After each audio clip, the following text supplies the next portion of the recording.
MWF।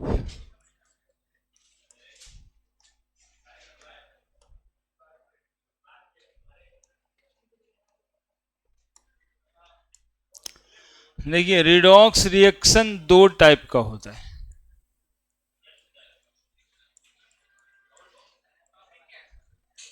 Galvanic cell के अंदर topic है रिडॉक्स रिएक्शन दो टाइप का होता है। एक ठो को कहते हैं डायरेक्ट रिडॉक्स रिएक्शन,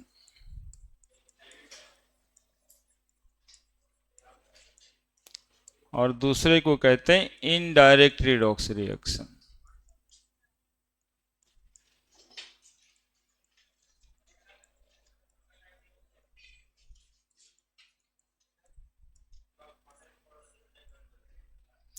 एक है डायरेक्ट रिडॉक्स रिएक्शन, दूसरा है indirect redox reaction. Direct redox reaction कहते हैं वैसे रिएक्शन को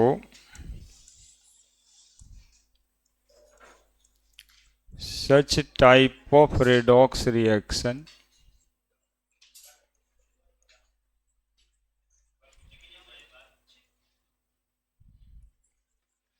in which oxidation and reduction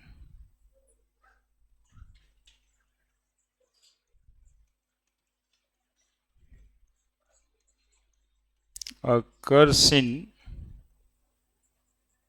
same vessel। Oxidation reduction एक ही वेसल में होता है। ऐसे रिएक्शन को, ऐसे रिडॉक्स रिएक्शन को डायरेक्ट रिडॉक्स रिएक्शन कहते हैं।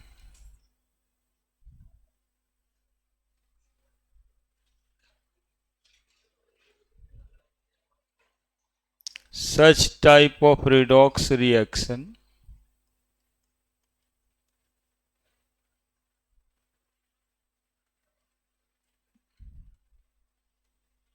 which occurs in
such type of redox reaction in which oxidation and reduction occurs in same vessel called as direct redox reaction।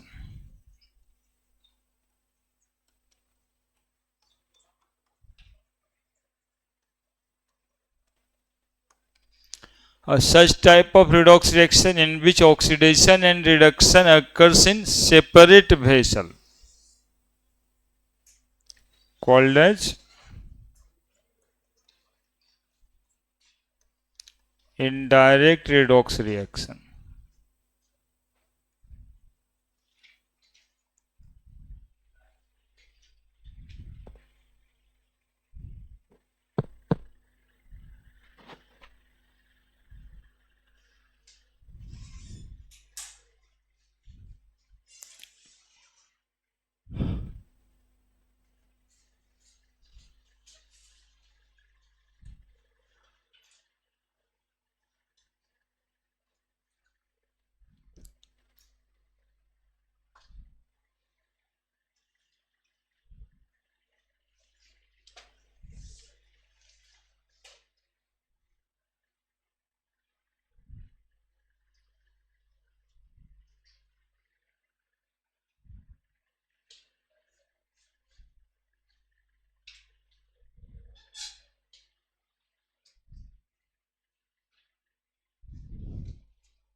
लिख दिया।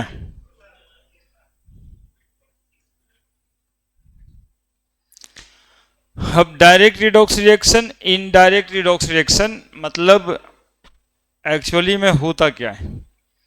तो अभी आप इलेक्ट्रोलाइसिस पढ़ रहे थे, पूरा इलेक्ट्रोलाइसिस पढ़े, इलेक्ट्रोलाइटिक कंडक्शन पढ़े, इसमें डायरेक्ट रिडॉक्स रिएक्शन है ना, इलेक्ट्रोलिसिस इसका एग्जाम्पल था। आप उसमें देखे होंगे एक ही वेसल था और एक ही वेसल में दो इलेक्ट्रोड लगता था, एक इलेक्ट्रोड पे ऑक्सीडेशन होता था और दूसरे इलेक्ट्रोड पे रिडक्शन होता था, तो उसको कहते थे डायरेक्ट रिडॉक्स रिएक्शन। और इनडायरेक्ट रिडॉक्स रिएक्शन का एग्जाम्पल है गैल्वेनिक सेल, जो अब पढ़ना है। इसमें देखेंगे ऑक्सीडेशन और रिडक्शन अलग अलग वेसल में होता है। यानी galvanic cell work on the principle, अपने ऐसे बैठता है और किए रहता है, शुरुआत में सब गड़बड़, दाएं बाएं हो अपने, तो अमिताभ बच्चन नियन बैठ जाता है ऐसे आकर करके कोना पकड़ता है, सीधा बैठना चाहिए। यहाँ यहाँ खड़ा हो, दाएं होइए, लिखना मेन जरूरी है कि तुम्हारा दाएं बाएं होना जरूरी है।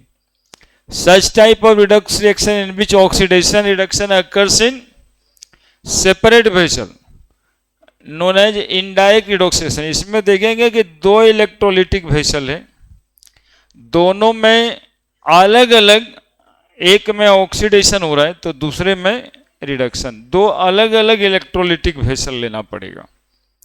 और वो दोनों इलेक्ट्रोलिटिक वेसल्स को हम लोग एक ब्रिज से जोड़ते भी हैं, जिसको साल्ट ब्रिज कहते हैं।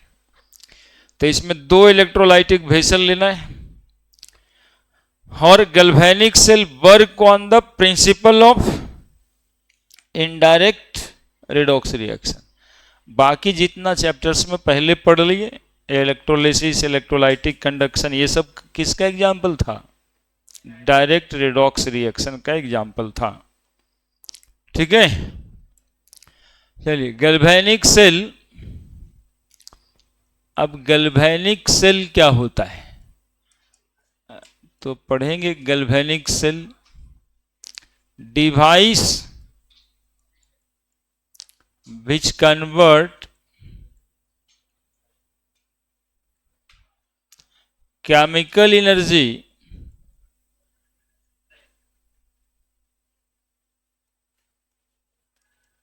directly into electrical energy. Chemical energy को जो इलेक्ट्रिक एनर्जी में कन्वर्ट करता है उसको हम लोग गैल्वेनिक सेल कहते हैं। एक्चुअली में गैल्वेनी नाम के साइंटिस्ट बनाए थे, इसलिए उसको गैल्वेनी सेल कहते हैं। Device which convert chemical energy directly into electric energy, और ये कन्वर्सन स्पॉन्टेनियस फिनोमेनन है। Conversion of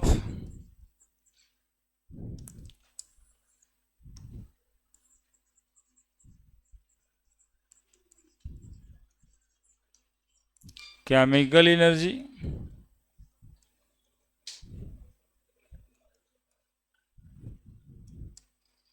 into electric energy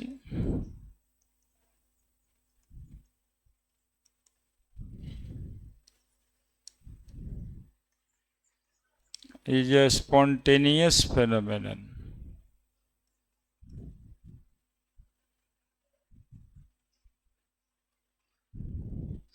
यानी working of galvanic cell spontaneous phenomenon है। स्पॉन्टेनियस फिनोमेनन के लिए डेल्टा जी क्या होता है, नेगेटिव होता है। Working of galvanic cell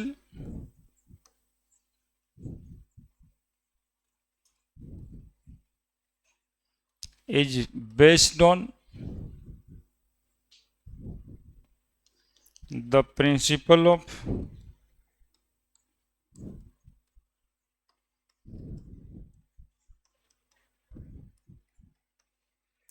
indirect redox reaction.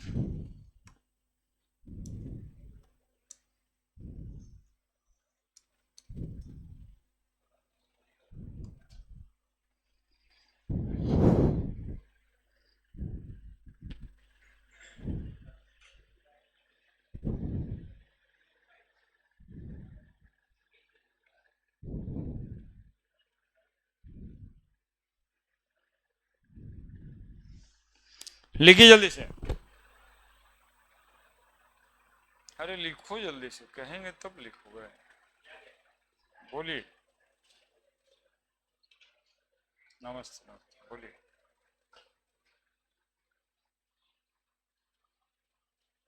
बोलिए ना।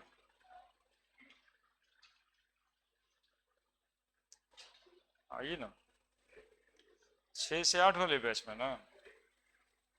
कौन से बैच में?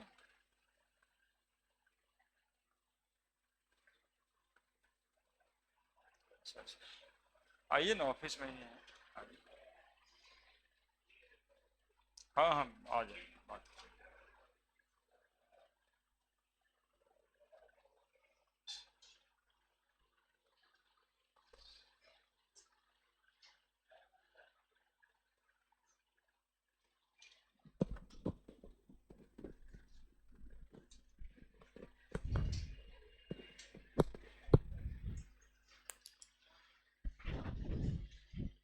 लिख दिए? नो सर, तो भी खत्म हो जाता। नहीं, जब से लिखने कहेंगे तब से लिखेगा, रहो ऐसे ही।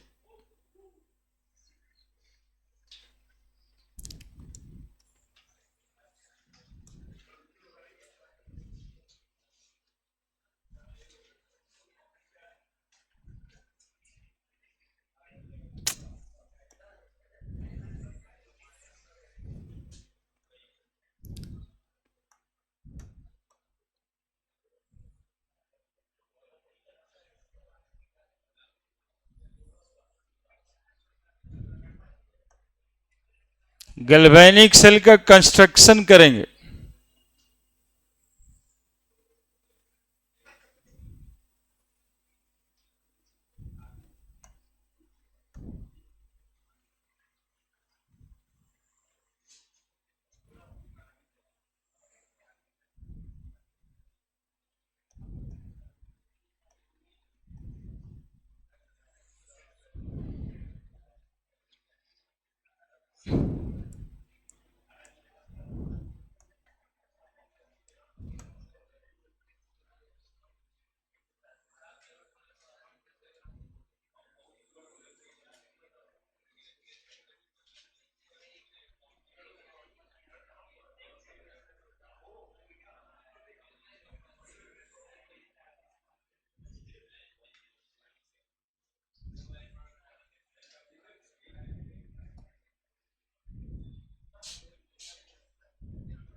देखो construction,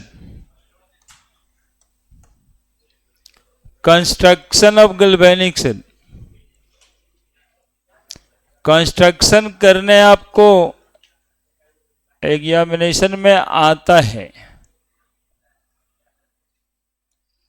construction of galvanic cell, देखो 2 वेसल लेना है इसमें। एक लेना है लेफ्ट वेसल, एक लेना है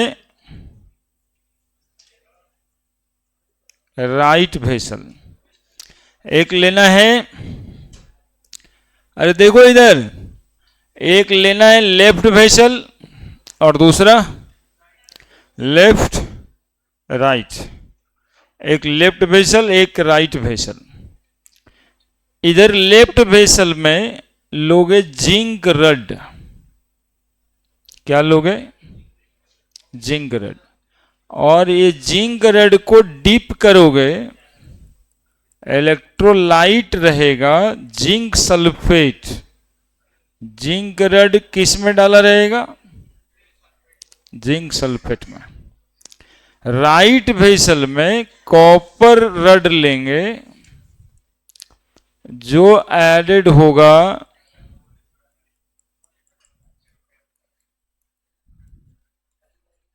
कॉपर सल्फेट सॉल्यूशन में। जिंक रड जिंक सल्फेट में, कॉपर रड कॉपर सल्फेट में, और दोनों इलेक्ट्रोलाइटिक वेसल को एक you shape tube salt bridge में ऐड करेंगे।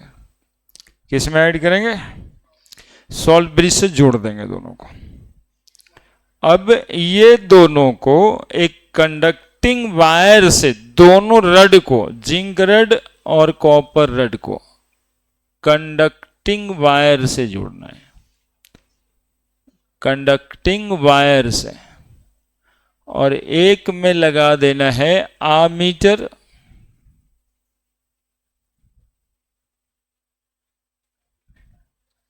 और दूसरे में लगा देना है वोल्टामीटर। आमीटर पैरेलल में वोल्टामीटर। आमीटर में ऐसा वाला कांटा लगा रहता है, बल्ब लगा दिए हैं सीधा, बल्ब जल जाना है। अब देखिए इतना तो कंस्ट्रक्शन का मटेरियल है, क्या लिखेंगे कंस्ट्रक्शन में, कंस्ट्रक्शन ऑफ गैल्वेनिक सेल क्या लिखना होगा, बीटेक tube vessel, left vessel and right vessel, zinc rod dipped in zinc sulfate, zinc rod dipped in zinc sulfate in the left vessel, while copper rod dip into copper sulfate solution in the right vessel. Zinc rod and copper rod connected through a conducting wire, ammeter in series of voltmeter in parallel. ये लिखना है construction में। Finally right vessel and left vessel connected through a U shape tube known as salt bridge.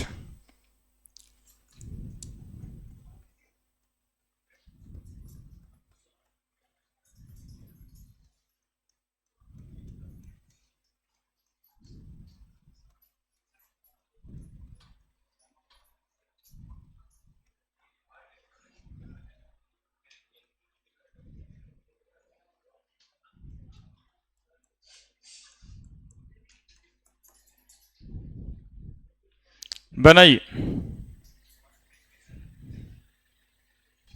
क्या हो गया salt bridge में,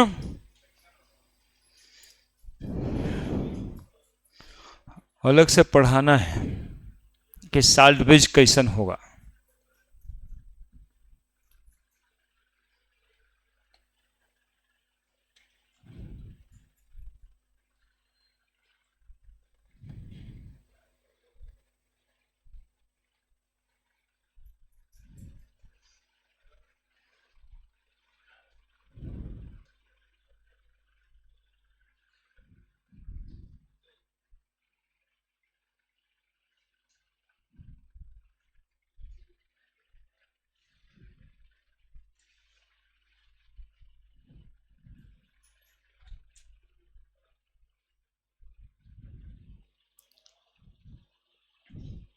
बहुत समझना है,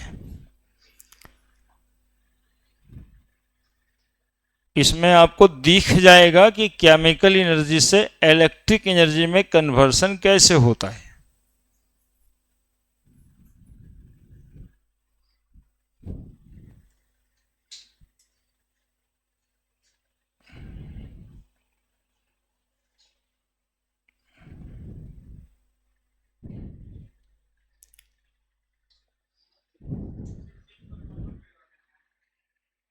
दो मेटल का कोई भी रड ले सकते हैं।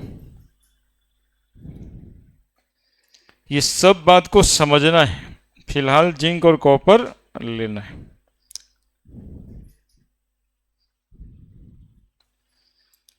वैसे दो मेटल का रड लेना है, कोई भी दो मेटल हो सकता है।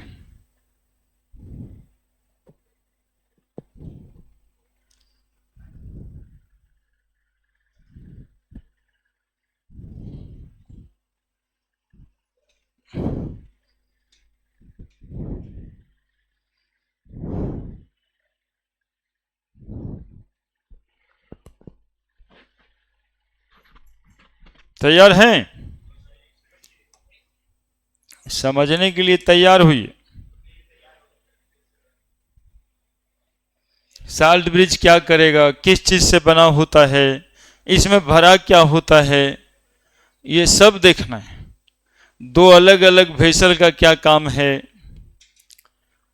एक ही वेसल में पहले हो रहा था, ये दो वेसल लेना है। इनडायरेक्ट रिडॉक्स रिएक्शन है। डायरेक्ट में एक ही वेसल में दो रड लिया करते थे, इसमें इलेक्ट्रोलाइटिक वेसल ही दो ले लेना है।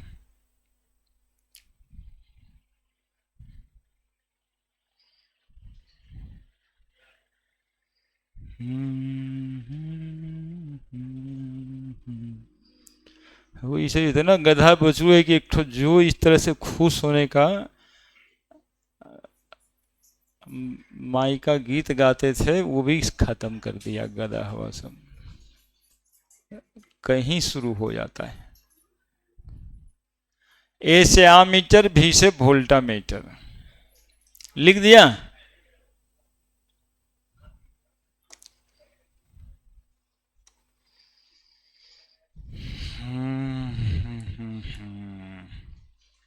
लिख दिया। जिंक सल्फेट इलेक्ट्रोलाइट है, जिंक रड इसमें डाला हुआ है, यही है कंस्ट्रक्शन में। कॉपर सल्फेट इलेक्ट्रोलाइट है, कॉपर रड डाला हुआ। इंपॉर्टेंट जो आपको एकदम नहीं लग रहा होगा वही सबसे ज्यादा है, लेफ्ट और राइट, है ना। ये लेफ्ट वेसल और राइट वेसल क्यों लिया गया है, वहां से समझना है। यानी वो लेफ्ट क्यों है, राइट क्यों है, वेसल खाली क्यों नहीं है। तो ये लेफ्ट राइट पहले जान लीजिए। ये एसआई कन्वेंशन है कि लेफ्ट वेसल में ही जिंक रड लेना है और राइट वेसल में ही कॉपर रड लेना है। यदि आप उल्टा कर देंगे तो गैल्वेनिक सेल नहीं बनेगा, गलत कर देगा। यहीं से ऐसे ऐसे काट कर जीरो नंबर दे सकते हैं।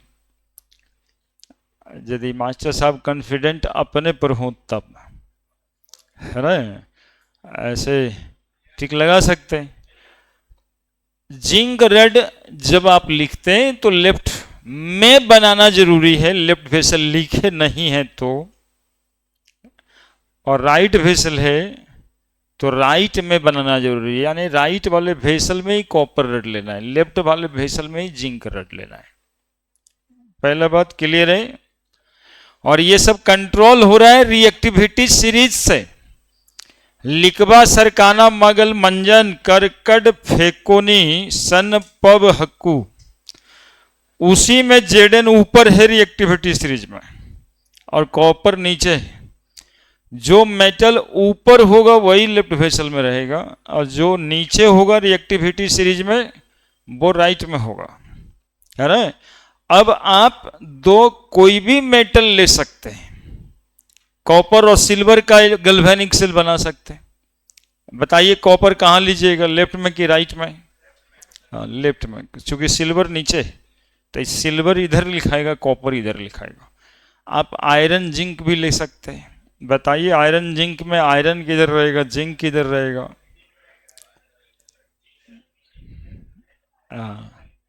इस कॉन्सेप्ट से 10 साल में 3 बार बोर्ड में क्वेश्चन आता है कि depict an electrochemical cell by taking electrode of iron and copper, iron and zinc, copper and zinc.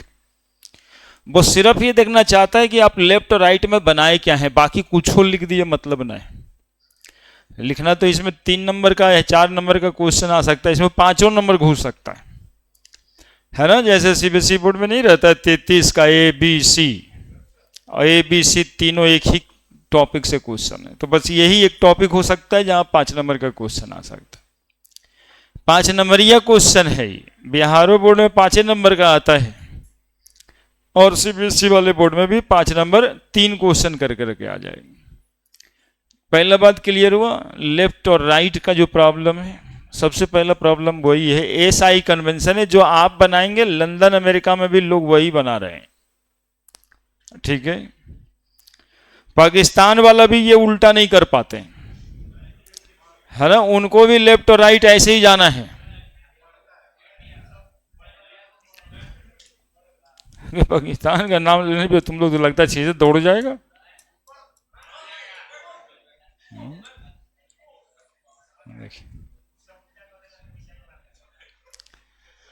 हाँ, ये एएसआई कन्वेंशन है, इसलिए बताए। सुनिएगा अब क्या करना है। जिंक रेड जिंक सल्फेट में कॉन्सेप्ट ये है कि जिंक सल्फेट में जिंक आयन होगा Zn2+ और सल्फेट 2-। जिंक रेड में जिंक एटम होगा, ऐसे बना देते हैं, जिंक रेड में जिंक एटम होगा। समझना बहुत है, थोड़ा ध्यान से आप समझिए कि ये पूरा का पूरा सीधा हो जाएगा समझाते और लिखाते इसको, इसलिए इतना बैठ के समझना है, इधर उधर कीजिएगा गड़बड़ हो जाएगा। जिंक का आयन, जिंक का इलेक्ट्रिक फील्ड होगा चारों तरफ। नहीं, एक दिन और बता रहे थे, इसी सब के वजह से बता रहे थे, फिजिक्स में पढ़ते हैं चार्ज बॉडी, चार्ज बॉडी के चारों तरफ इलेक्ट्रिक फील्ड होता है। तो वो चार्ज बॉडी में, बॉडी तो जिंक और कॉपर और सिल्वर ही रहता है, कोई ना कोई एटम ही होता है ना बॉडी। तो ये चार्ज बॉडी है, चार्ज बॉडी के चारों तरफ एक इलेक्ट्रिक फील्ड है। इलेक्ट्रिक फील्ड है तो इलेक्ट्रिक पोटेंशियल भी होगा, जबकि ये जिंक एटम है और जिंक एटम न्यूट्रल है। जिंक आयन और जिंक एटम में अंतर है, जिंक आयन का इलेक्ट्रिक फील्ड होगा और जिंक एटम न्यूट्रल होगा। यहां भी कॉपर आयन होगा, कॉपर आयन का ये इलेक्ट्रिक फील्ड होगा, कॉपर आयन का इलेक्ट्रिक फील्ड होगा, और इस रड में कॉपर एटम होगा जो कि न्यूट्रल होगा। मिंटू से कि इसमें जो है आयन से ये एटम है, ये आयन से ये एटम है, ये दोनों के बीच पोटेंशियल डिफरेंस होगा, ये दोनों के बीच भी पोटेंशियल डिफरेंस होगा। अब ये कंडक्टिंग वायर से जोड़ दिया गया है, तो पोटेंशियल डिफरेंस कॉपर और जिंक के बीच हो गया होगा। कहां था पहले potential difference? Zinc zinc zinc ion zinc rod zinc atom में कहां था पहले? कॉपर एटम और कॉपर रड में। दोनों को एक कंडक्टिंग वायर कहने वाले जो इलेक्ट्रॉन कैरी करता हो, है ना, जिस तार से इलेक्ट्रॉन का प्रवाह हो जाए, दौड़ जाए, उसको कंडक्टिंग वायर कहते हैं। अब देखिए दोनों के बीच जब हम जोड़ दिए तार से, चूंकि पोटेंशियल डिफरेंस क्रिएट हो गया, जिंक का अलग होगा पोटेंशियल डिफरेंस, जिंक का पोटेंशियल डिफरेंस अलग होगा, Zn2+ से Zn 0.76 वोल्ट पोटेंशियल डिफरेंस होता है जिंक और जिंक आयन के बीच। कॉपर आयन और कॉपर के बीच -0.34 वोल्ट है ना, ये माइनस में और ये प्लस में, रिडक्शन पोटेंशियल लिखें लाइक दैट। अब ये दोनों को आपस में जोड़ देंगे साहब, तो ये दोनों के बीच भी पोटेंशियल डिफरेंस नजर आ रहा है। 1.10 वोल्ट का पोटेंशियल डिफरेंस होता है दोनों के बीच में, कैसे लाएंगे हम? अभी आपको मैग्नीट्यूड वाइज समझाया, वैल्यू दे दिया तो समझ में आता है कि क्या पोटेंशियल डिफरेंस सर कह रहे हैं। यहां पे जिंक आयन और जिंक इलेक्ट्रोड के बीच पोटेंशियल डिफरेंस है कितना वोल्ट का? -0.76 वोल्ट। इस माइनस प्लस पे मत रहना, माइनस प्लस ऐसे चेंज होता है केमिस्ट्री में। Zn से Zn2 प्लस कर देंगे ना, क्या कर देंगे? Zn से Zn2 प्लस, तो 0.76 वोल्ट लिख देंगे प्लस में, और Zn2 प्लस से जिंक लिखेंगे तब -0.76। मतलब कहने मतलब ये साइन कन्वेंशन है, कैसे लिखाएगा वो बताएंगे। आप मैग्नीट्यूड सिर्फ समझो। अभी जिंक और जिंक आयन के बीच कितना का पोटेंशियल डिफरेंस होगा? 0.76 वोल्ट। कॉपर और कॉपर आयन के बीच 0.34 वोल्ट। और दोनों को यदि हम एक सर्किट से जोड़ दिए तो दोनों के बीच भी पोटेंशियल डिफरेंस हो जाएगा, और वो आएगा 1.10 वोल्ट। कैसे आएगा वो बाद में देखेंगे, न्यूमेरिकल होता है उसका। लेकिन इस पोटेंशियल डिफरेंस पे इलेक्ट्रॉन का मोशन हो जाएगा। जिंक ज्यादा इलेक्ट्रोपॉजिटिव है कि कॉपर?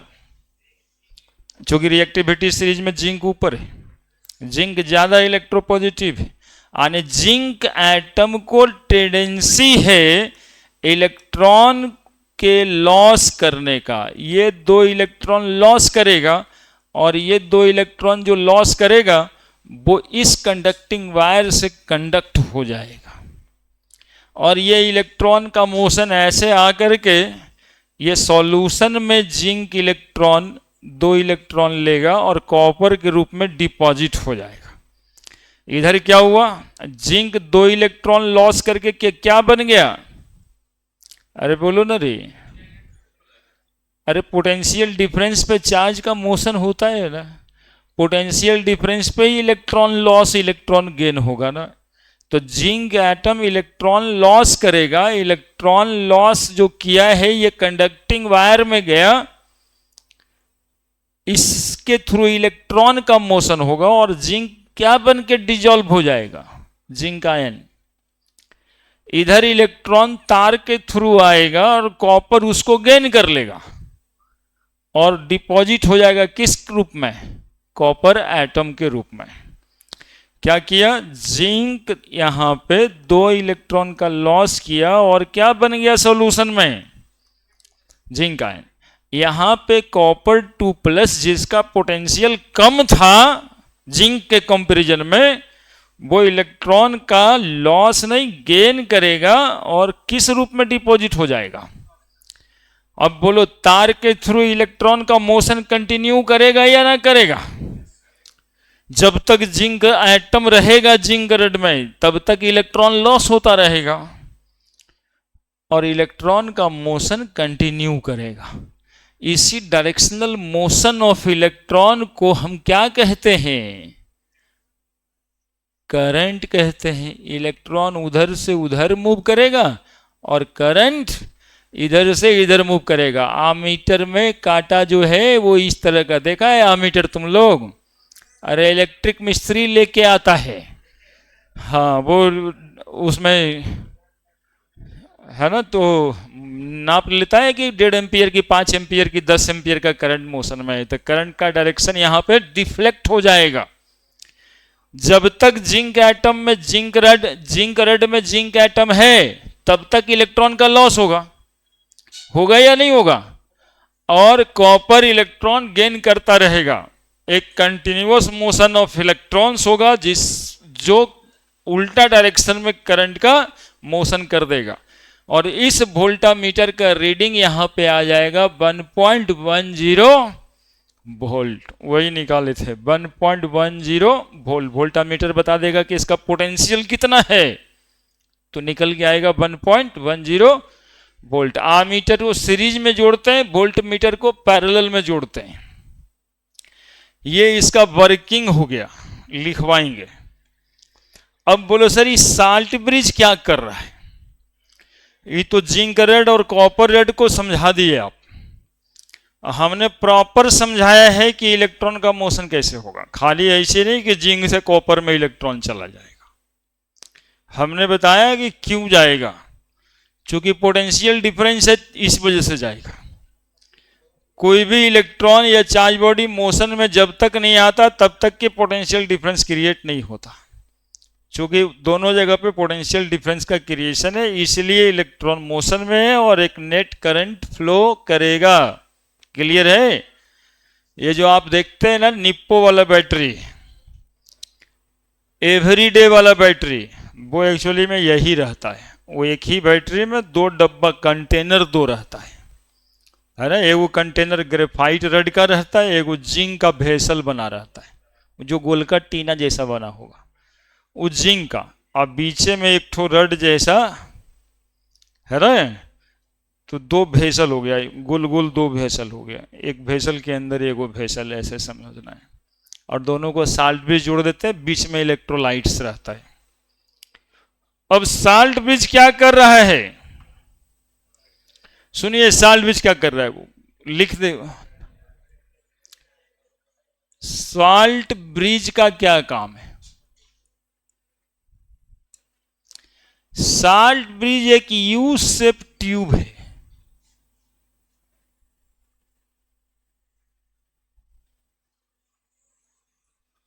साल्ट ब्रिज क्या है? You tube. साल्ट ब्रिज क्या है? हाँ, यू ट्यूब नहीं, यू शेप ट्यूब है ना। और वो वाला यू नहीं है, ये वाला यू नहीं बोलते, ये वाला यू बोलते, ये यू ABCD वाला यू शेप ट्यूब ना। आप जो यू समझ रहे हैं वो है, और ना ट्यूब जो समझ रहे हैं वो ट्यूब है ना, ना तो वो ट्यूब है, ये यू शेप का ट्यूब है। इसमें दो आर्म्स होते हैं, और ये दोनों आर्म्स जो आपको दिखाई पड़ता है ना जब यूट्यूब कहा जाता है, तो इसको फिजिक्स की भाषा में क्या समझनी चाहिए ये हम आपको बता रहे हैं। ये बता रहे हैं फिजिक्स की भाषा में इसको समझना चाहिए कि दोनों विंग जो है उसका mg बराबर है। ये फिजिक्स की भाषा है इसके। ये दोनों विंग जो है इसका क्या है? बराबर है। तो दोनों का वेट पृथ्वी की तरफ बराबर लग रहा होगा, वैसे ने ट्यूब को यूट्यूब कहते हैं। एक्चुअली में वो यूट्यूब वाला यही सोच के नाम रखा था यूट्यूब, है ना, कि दोनों विंग, जैसे एगो इंग्लैंड वाला जो बनाया है वो विंग, और एगो हम लोग जो उसके वॉच करने वाले हैं वो विंग, दोनों को बराबर पहलू पे बैठाना चाहता है। ये कॉन्सेप्ट से उसका नाम रखा गया था यूट्यूब, कि हम और तुम बराबर बराबर, तुम्हारी हिस्सेदारी बराबर है, तो करो भी तुम, देखो भी तुम, हो यही रहा है, बराबर बराबर ही तो है, just they give a platform. तो ये यूट्यूब का यूज, ये जो लिम्ब कहते हैं फिजिक्स में इसको, लिम्ब का वेट क्या होना चाहिए? बराबर, दोनों बराबर भरा हुआ होना चाहिए। अब सुनिए, यहां पर जो यूट्यूब है वो इन्वर्टेड है, इन्वर्टेड यूट्यूब है। नहीं, अभी जो यूट्यूब देखे थे कैसा था? इन्वर्टेड यूट्यूब था। और इस इन्वर्टेड यूट्यूब में, इन्वर्टेड यूट्यूब में हम लोग कुछ भरते हैं। क्या भरते हैं? अगर अगर, अब देखो बायोलॉजी पढ़ने वाला बुतरू बैठल होगा, अगर अगर क्या है कैसे करता है, देख रहे हैं, सब बिकमिंग ए डॉक्टर डॉक्टर साहब। अगर अगर एक अलगी है, हाँ, अगर अगर एक अलगी है, अलगी हिंदी में कवक लबक कुछ कहते हैं, काई टाइप का चीज, हाँ, है ना। तो ब्राउन अलगी, रेड अलगी, ये सब डिफरेंट टाइप्स ऑफ अलगी होगा, ब्लू ग्रीन अलगी। अगर अगर एक अलगी है जो चिपचिपा पदार्थ होता है, समझिए, नहीं मतलब चटचटाहट होता है इसमें। और इसमें एक जिलेटिन नाम का केमिकल डालना है, प्लस इसमें इनर्ट इलेक्ट्रोलाइट डालना है। Inert electrolyte, inert electrolyte, sodium nitrate, potassium nitrate generally इस्तेमाल किया जाता है। अगर जिलेटिन और इनर्ट इलेक्ट्रोलाइट ये तीनों मिला करके पेस्ट के फॉर्म में यूट्यूब में फिल कर दिया जाता है। ये तीनों का पेस्ट यूट्यूब में भर दिया जाता है, ठीक है। और भरने के बाद इसको सेट करने के लिए छोड़ दिया जाता है। तो पेस्ट जो है ये सेट होता है, set into hard mass, set into porous hard mass. हाँ, पोरस मतलब कि पूरे ट्यूब में ना पोरसिटी होता है। पोरसिटी समझाने के लिए एक एग्जांपल देते हैं तुम लोगों को। अगरबत्ती देखियो, अगरबत्ती, अगरबत्ती सॉलिड क्रिस्टलाइन होता है या पोरस होता है? एक्चुअली में देखना, उसमें एक सिंपल सा कॉन्सेप्ट है कि उसको जला दिया जाए तो पूरा खत्म होने के बाद ही बंद होता है।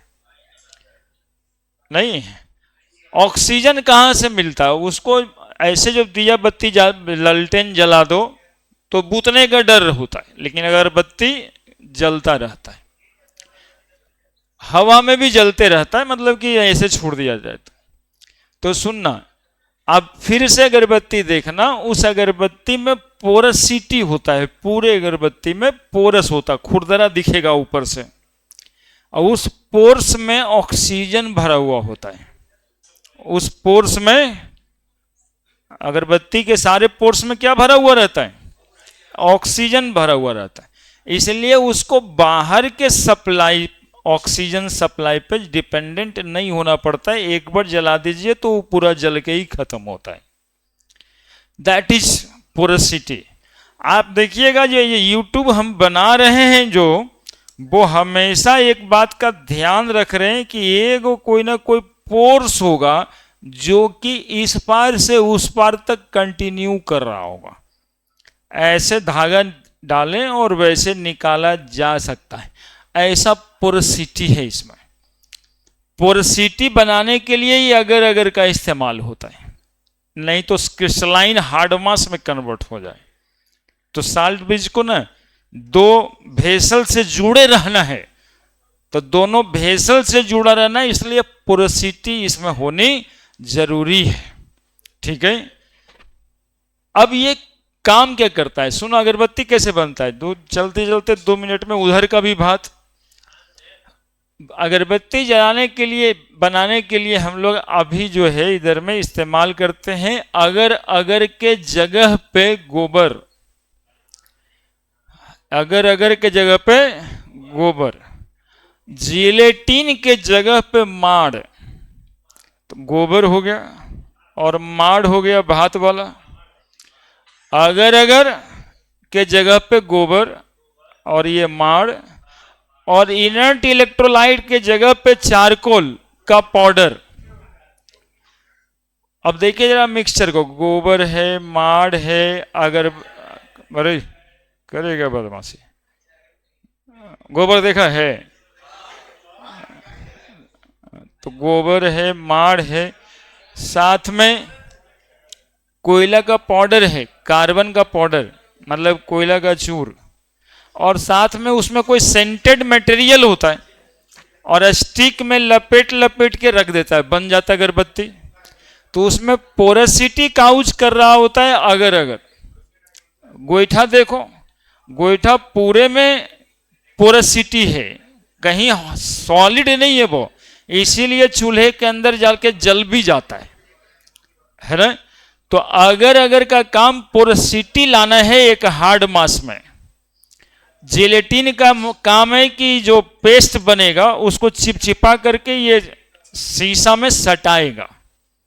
इनर्ट इलेक्ट्रोलाइट आने वाले आयंस का मीडियम बनेगा। ये कंस्ट्रक्शन है साल्ट ब्रिज का। अब सुनिए फंक्शन क्या है।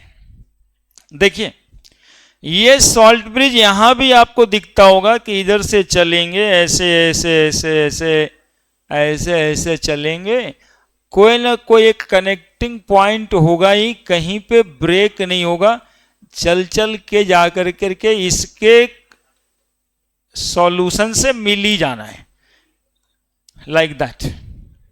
ठीक है, ये दोनों इसलिए तो कहते हैं कनेक्टेड। अब सुनिएगा काम क्या करता है, वेरी इंपॉर्टेंट क्वेश्चन होता है, what will happen if salt bridge not added to the galvanic cell. Galvanic cell बनाने में यदि साल्ट ब्रिज नहीं ऐड किया जाए तब क्या होगा।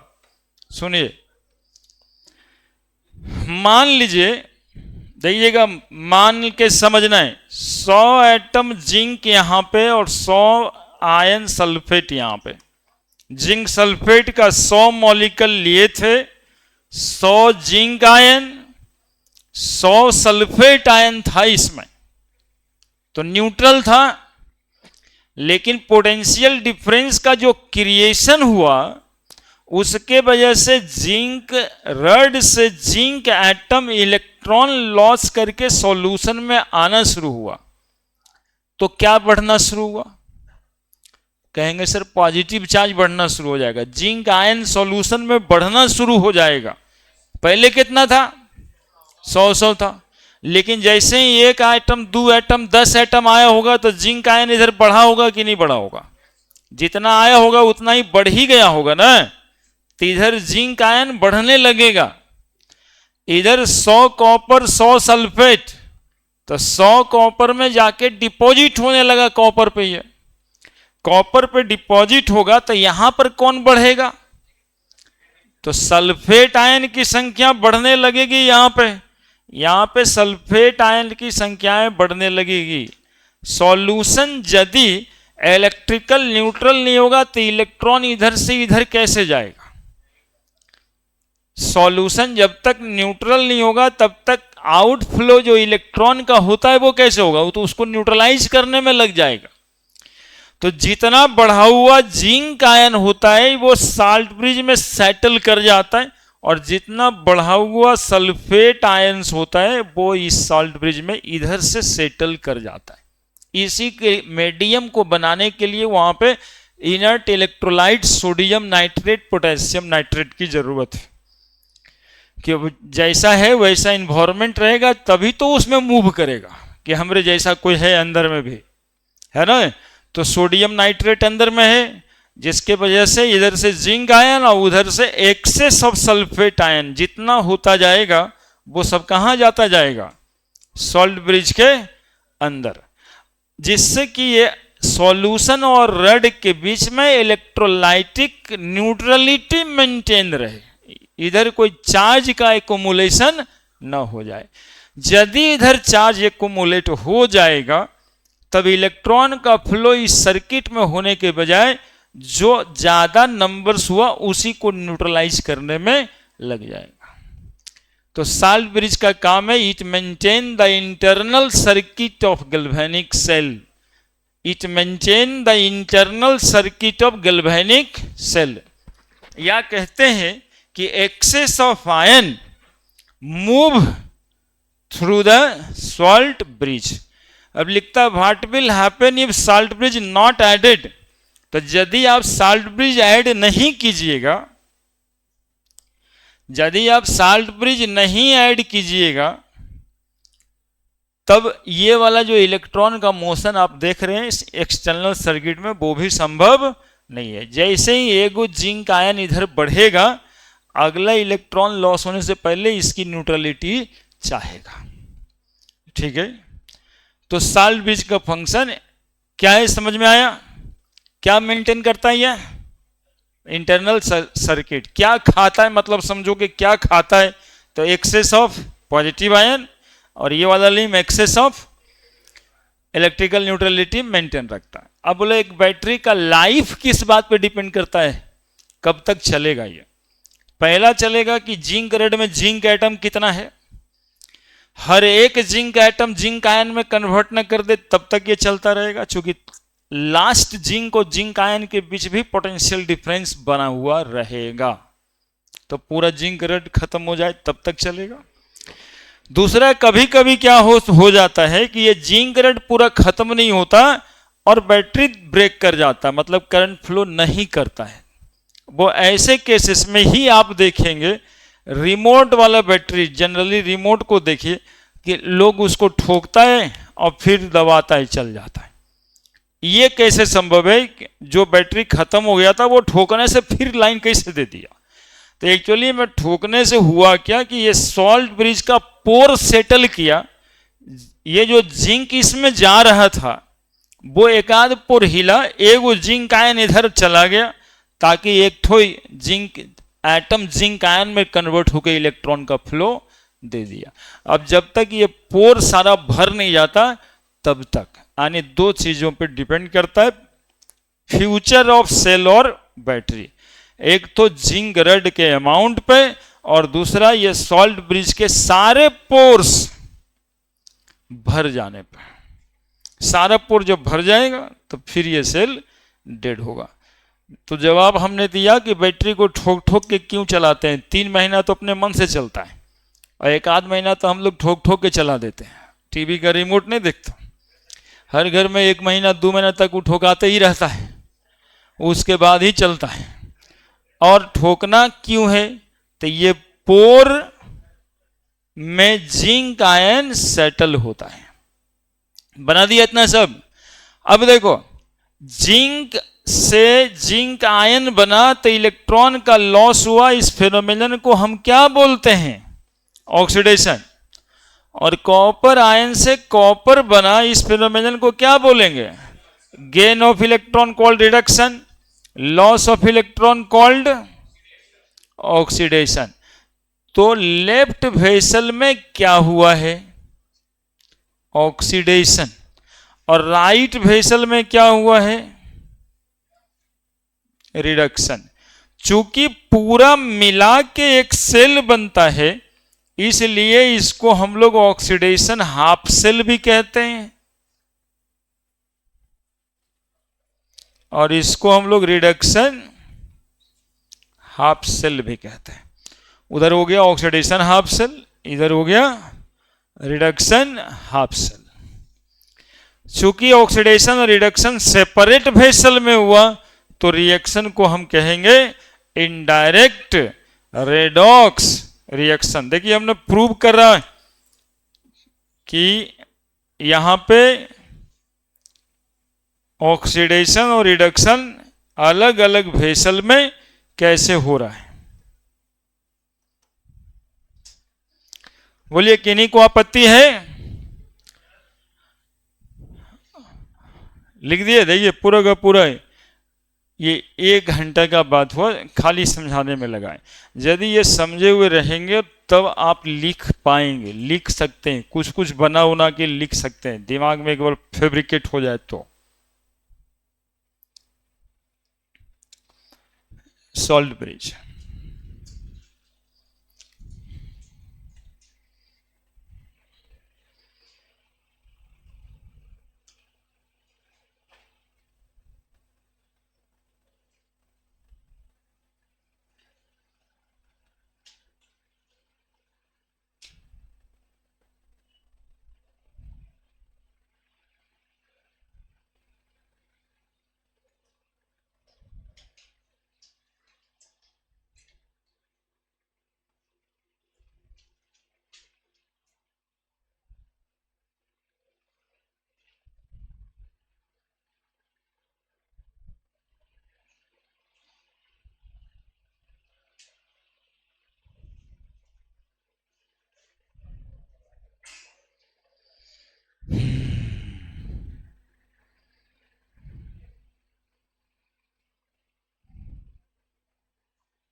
लिख दिया।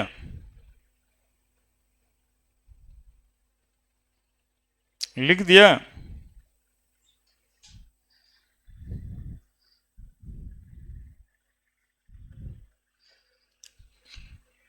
इतना समझना पड़ता है, तब एक बात होता है।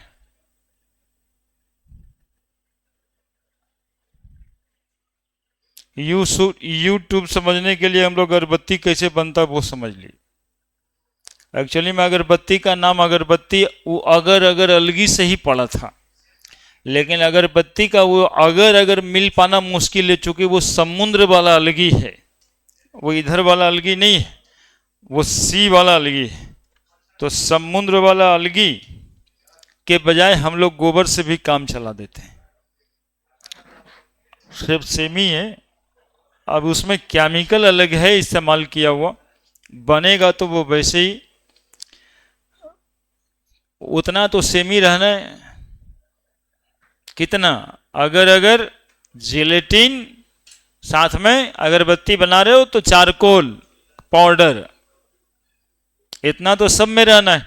अब आदमी को अच्छा महक देना है या आदमी को मारना है, डिपेंड करता है अब उसमें केमिकल कैसा मिला देंगे। मच्छर के आदमी भी जा सकता है, बेहोश तो हो ही जाता है।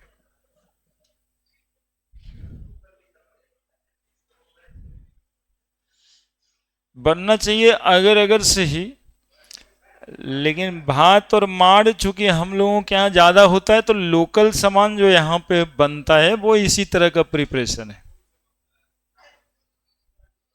अब नहीं समझे, गोबर कहने का मतलब है किसी चीज को सड़ाइएगा तो अल्टीमेट वो सलरी ही बनेगा ना। तो गोबर आपका कॉमन एग्जाम्पल है, मतलब सलरी से। गोबर जैसा क्या होना चाहिए? सलरी होना चाहिए। अब ये किसी चीज से बना सकते हैं आप।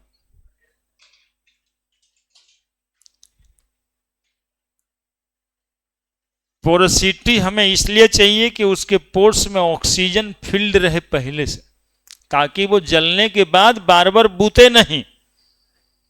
टेंशन वहां पे है कि अगरबत्ती जला करके कोई बैठा नहीं रहेगा ना वहां पे, वो अगरबत्ती जलता रहता है और हवा भी चलता रहता है, लेकिन उसमें पोर्स जो है उसमें sufficient amount of oxygen field है ताकि वो खुद जलता रहे, बाहर के हवा पे डिपेंडेंसी कम हो।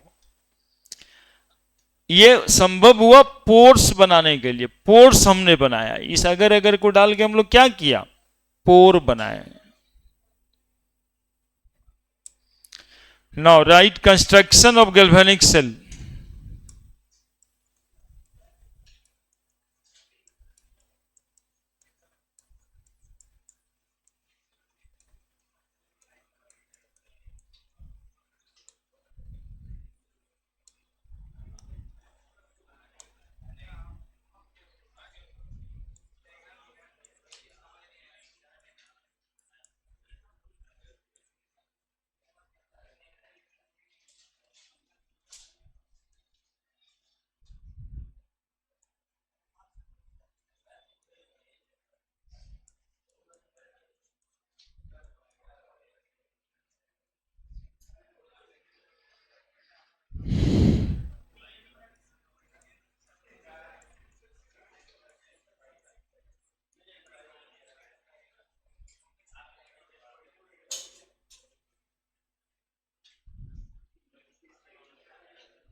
आर्मेचर।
लिखिए जल्दी।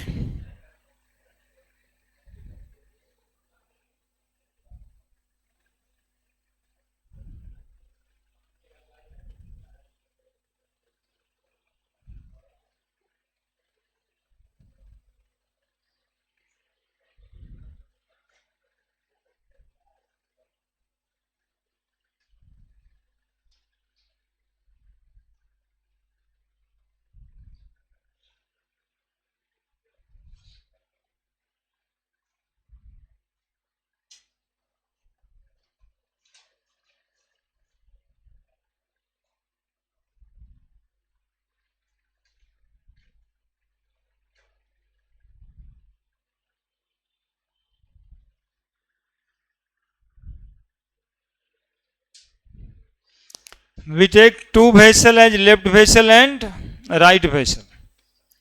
In the left vessel we add more electropositive metallic red, while in the left vessel we add less electropositive metallic red. In the galvanic cell, zinc red dipped into zinc sulfate solution, while copper red dipped into copper sulfate solution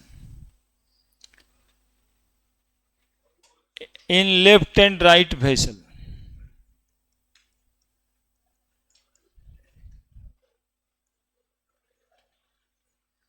Respectively.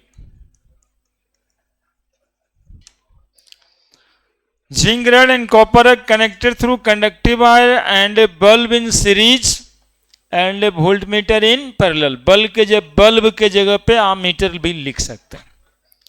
Both the vessel connected through salt bridge. यही हुआ construction का 4-5 point है ना. इतना कर देने से construction हो गया. अब क्या होगा? वर्किंग. काम कैसे करता है लिखो जल्दी से. Working of galvanic cell.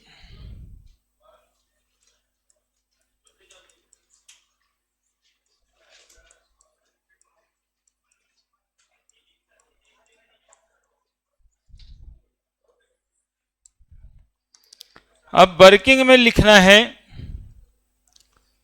कि there are a potential difference. काम की बात.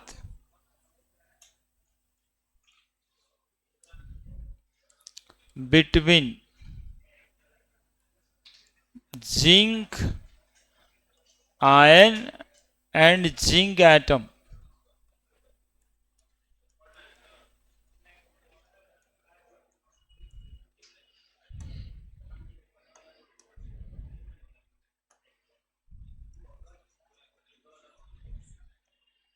and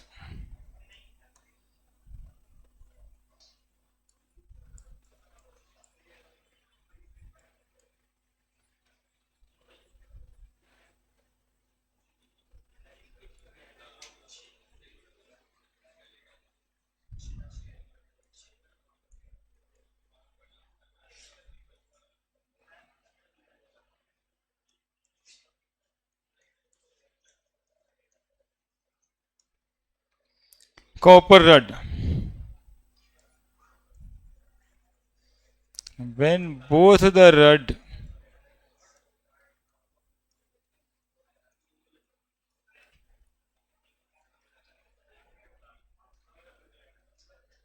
connected through conducting wire,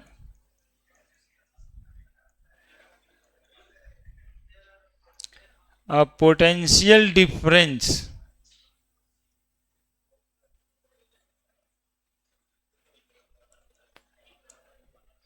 is developed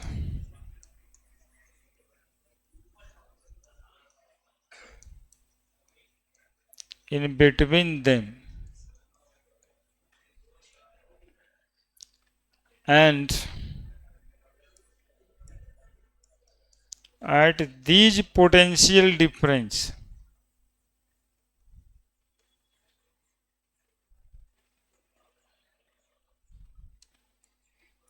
zinc being more electropositive,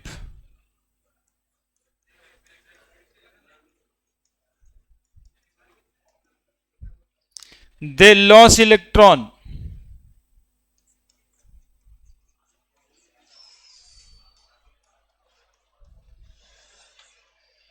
and form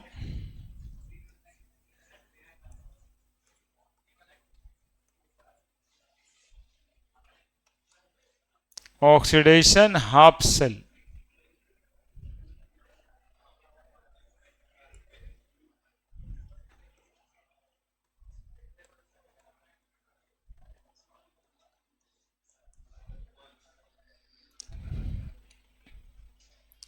While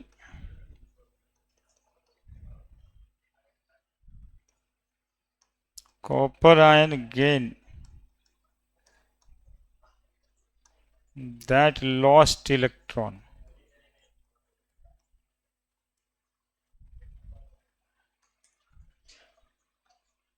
and form reduction half cell.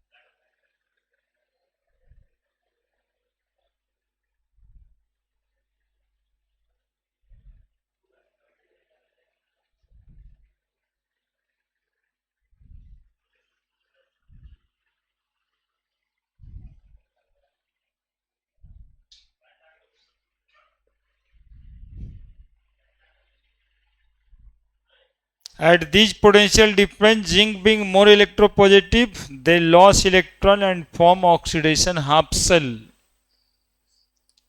While copper ion gain that lost electron and form reduction half cell. लिख जल्दी जल्दी.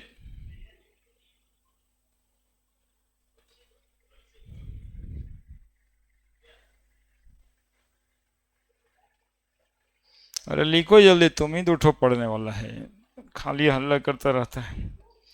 नहीं करता तो अलग से जा करके पूरा लिख के दिखा देता, अभी तुरंत अलग से समझा तो दिए. सब कौन सा बात है जो नहीं कहा हुआ है.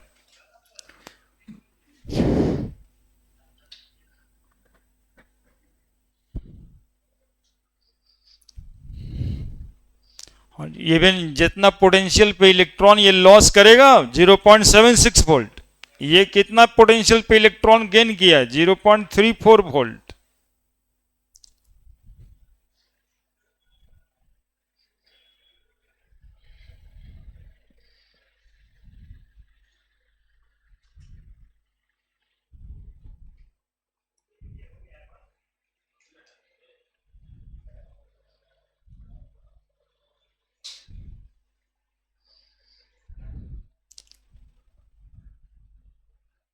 हो गया।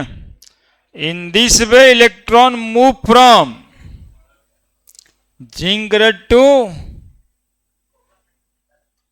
Copper rod.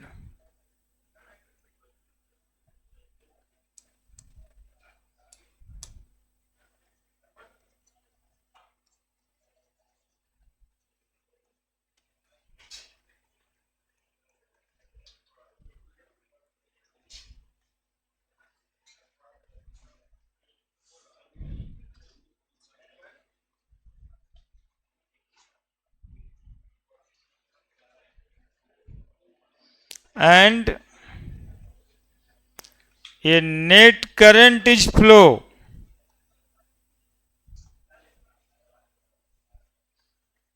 in opposite direction,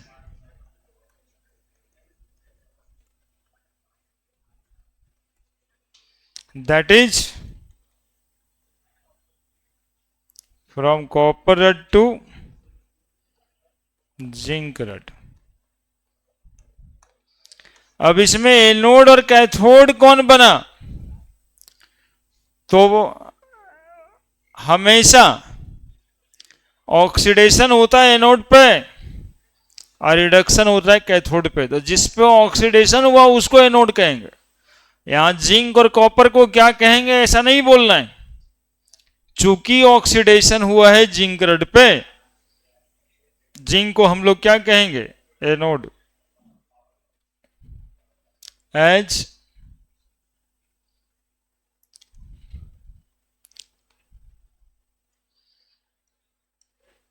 oxidation occurs at zinc electrode, they act as anode while reduction takes place at copper electrode,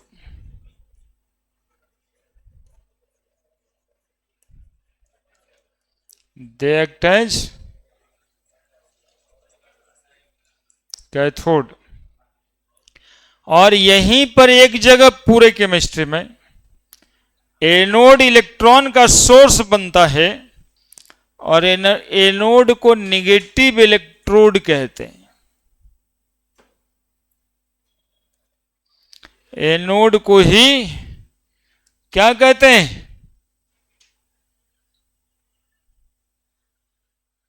negative electrode कहते हैं।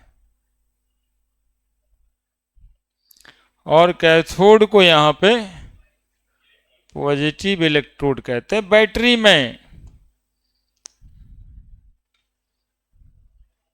जिंक रड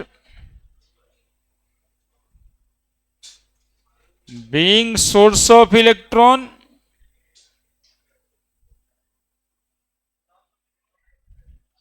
है ना? Zinc rod being source of electrode, the non-negative electrode.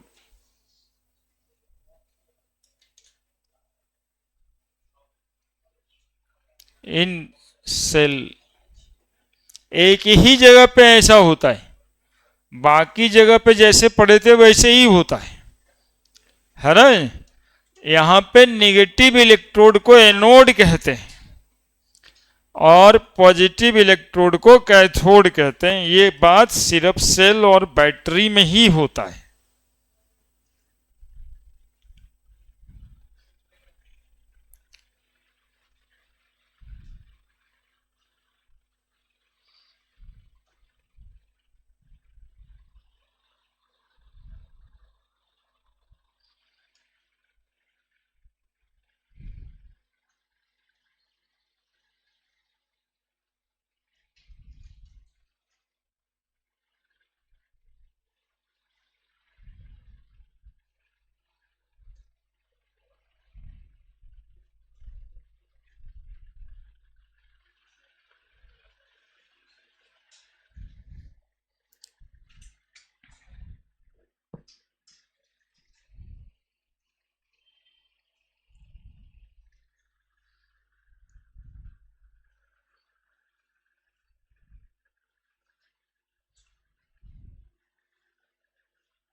हो गया? बड़े?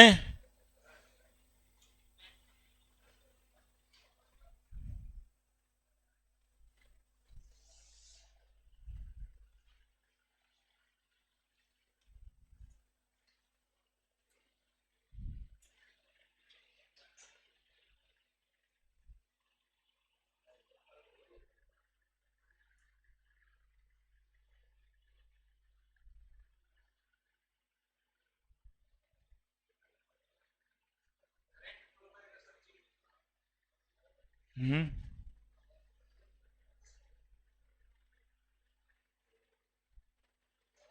अभी अभी होश में आया।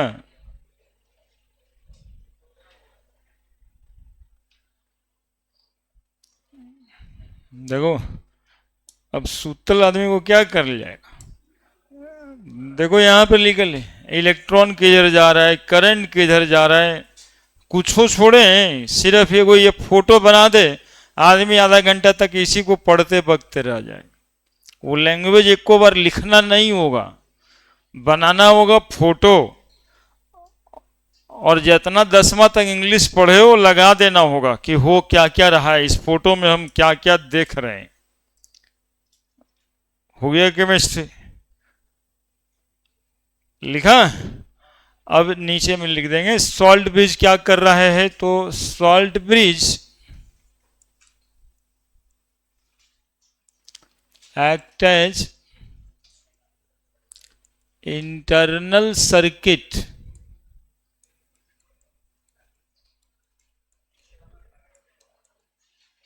of the cell and maintain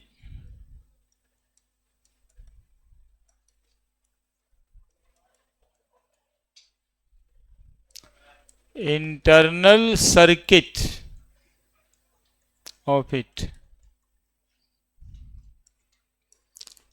If salt bridge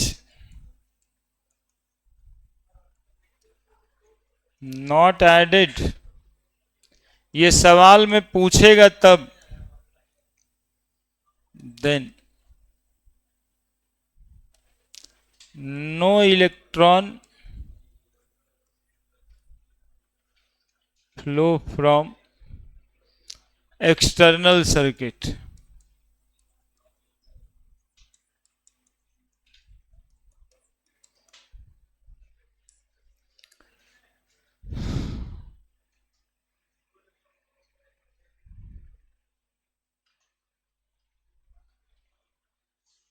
And maintain electrical neutrality छूट गया है ये।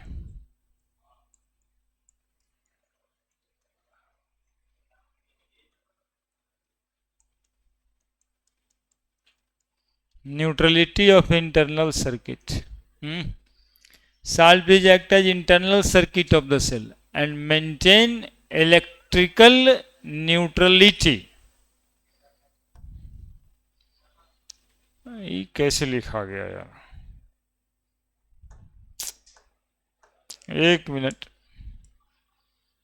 एंड मेंटेन इलेक्ट्रिकल न्यूट्रलिटी ही लिखना है।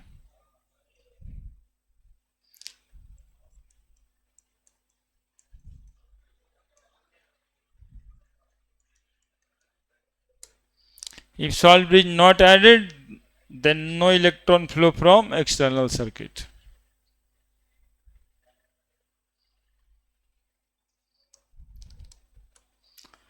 और यदि पूछा जाए कैसे ये इलेक्ट्रिकल न्यूट्रलिटी मेंटेन करता है, तो जितना एक्सेस आयन होता है सब साल्ट ब्रिज के पोर्स में ही तो समा जाता है। Excess of positive ion as well as negative ion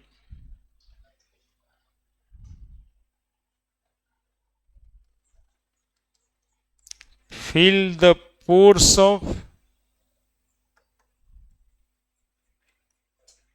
salt bridge।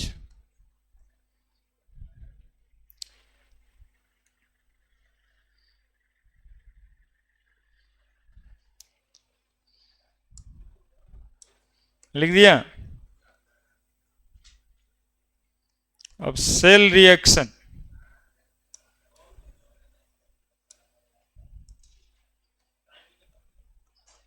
Zn Cu2 Zn2 plus Cu, oxidation half cell reaction, reduction half cell reaction, दोनों जोड़ देंगे तो क्या निकल के आएगा? Net cell reaction. Cell representation,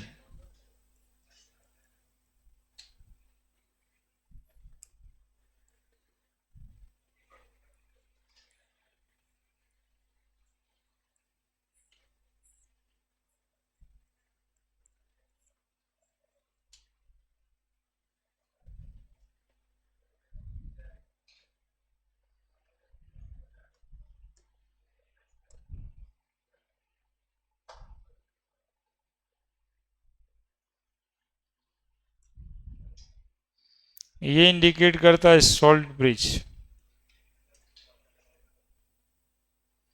salt bridge के इधर ऑक्सीडेशन हाफ सेल रिएक्शन,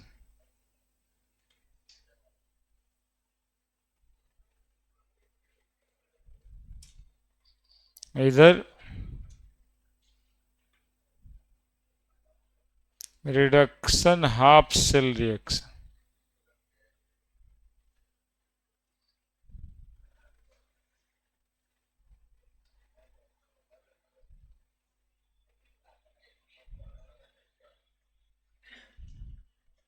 यहां पे कंसंट्रेशन लिखना होता है जिंक आयन का या कॉपर आयन का, ये सेल लिखने का तरीका है।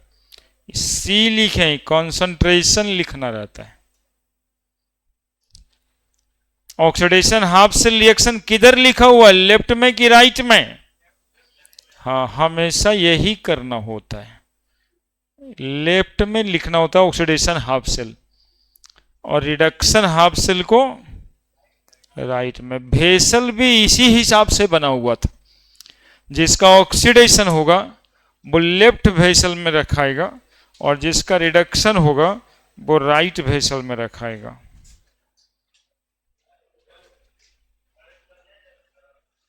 हम्म